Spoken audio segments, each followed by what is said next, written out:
So in the last lesson, we switched up our stateless widget into a stateful widget, and now all the parts of our screen which will update when the user interacts with it, namely parts that need to change their state, is now inside something called dice page state.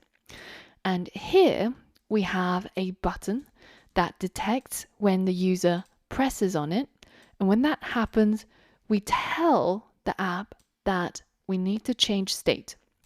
And the thing that needs to change is everywhere that uses the left dice number.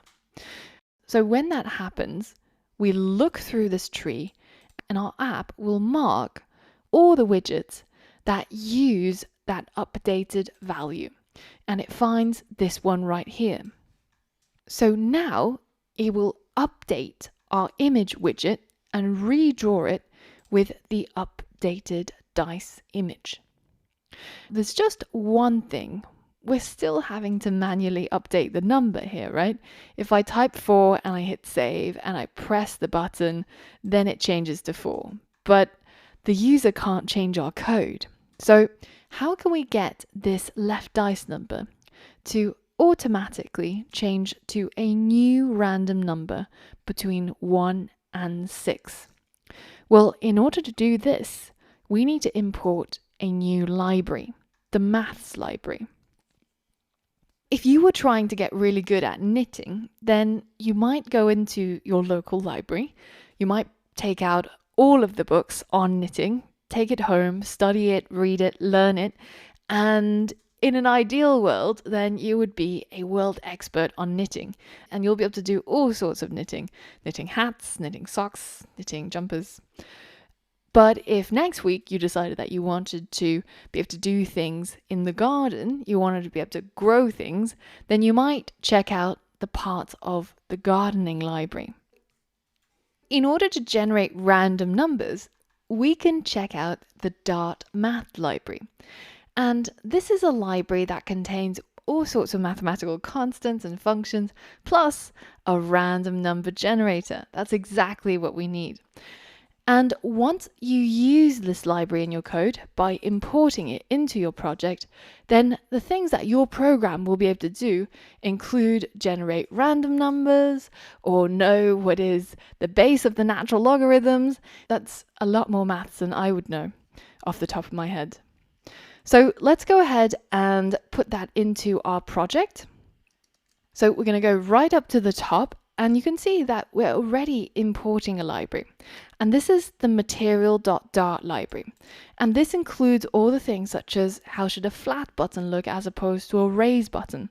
The fact that we're able to simply just type out a widget like a flat button and it knows exactly what that should look like, how it should behave, is all thanks to this library. So now we're going to power up our project even further by importing the Dart Maths library. So start writing maths, it'll find the right one for you, hit enter, and we've now got the maths library. Now initially it'll show up as grey because it's telling you that you've imported this library, but you're not using it yet. It's just getting a bit ahead of us. We're going to use it right now. Instead of setting our left dice number equal to 4 or 3 or 1 manually, which is quite painful, instead we're going to use something that comes along with the math library, which is called random. And random has a function called nextInt. And how do I know this? Well, I read through the documentations. If we look at the random generator, then we can see that it has a method called nextInt. And this generates a non-negative random integer, so a random whole number, from 0 up to max, and not including, so excluding the max.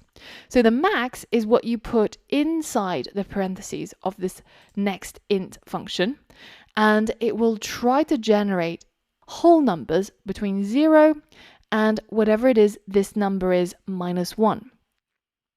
So let's see it in practice. We're using the random number generator that comes from our Dart Maths library, and we're using a method called nextInt that comes from the random number generator. And we're providing a maximum value between these parentheses. So if we put in a number of 6, what numbers do you think will be generated by our random number generator? Well, we can always test it out, right? There's nothing mysterious in programming. Let's copy our line of code and let's head over to Dartpad. And inside our main function, let's paste in our left dice number and let's add our int to create this new left dice number. And of course, we need to import our Dart maths library. Now we have pretty much the same conditions. We have our Dart math library imported, so we can use our random number generator, and we've created this new variable called left dice number. We've set it to equal the random number generator using that next int method. So now all we have to do is just to print out our left dice number into the console, and we click run a couple of times just to see what it'll print out. So we get 5, 1, 3, and if you do this long enough, you'll realize that we'll get numbers between 0 to 6 minus 1. So whatever we provide in here minus 1, which is 5. So we'll get all the numbers between 0 and 5. So it could be any of those numbers.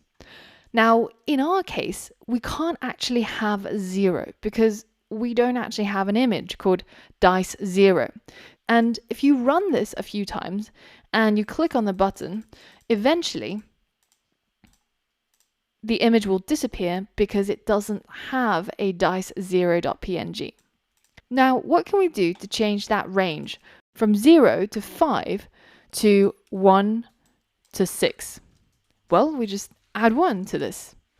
If it's going to be a 0, it turns into 1. If it's going to be a 5, it turns into 6. So now we can hit save and safely click on a button, and we will never get an empty image ever again. So now in our flat button, when it detects a press, it will update the state of the screen to change all the places that use left dice number to use this new value that we've generated using our random generator, which comes from our Dart maths library. If only learning maths in real life was as simple as importing a maths library into your brain, right? But in this lesson, we've looked at how we can use that library and the random number generator. Now I have a challenge for you. I want you to be able to do the same thing that we've done for the left dice, but for the right dice, because at the moment, it doesn't do anything when I click on it. And I want it to have the same behavior of changing the number when I click on it, just like this one. Once you're ready, pause the video and try to complete the challenge. In the next lesson, I'll show you the solution.